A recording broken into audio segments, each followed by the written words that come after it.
This wasn't in the original draft of the song. A lot of the songs are basically identical to what they were in the very first student production.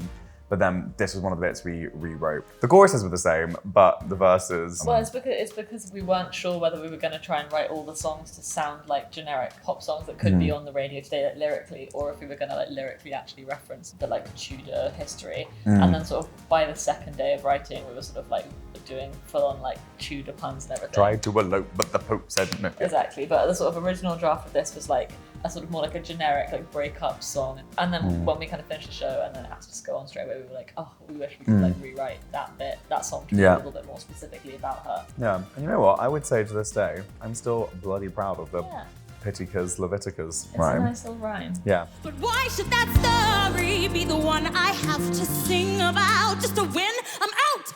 This is Catherine Parr in I Don't Need Your Love, when she's sort of let's sing for a second about why we're doing this competition. It's a really important bit in the show because it is her sort of essentially saying, actually, we should stand together, etc., etc. So it's kind of a turning point.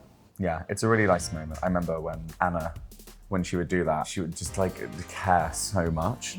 And I would see it and I'd be like, oh my God, I understand Catherine Parr in a whole different way because of the way you perform this. It's now in the audition cuts for Catherine Parr.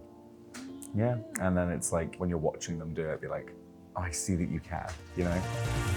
But now we're one of a kind, no category.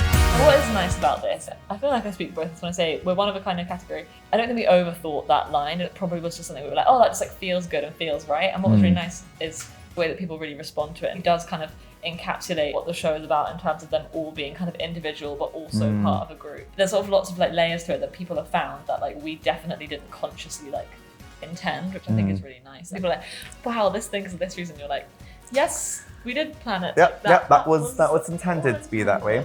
I relate to this lyric. I love it. We're one of a kind, no category. 2 bits for the price of 1. That's us, kids.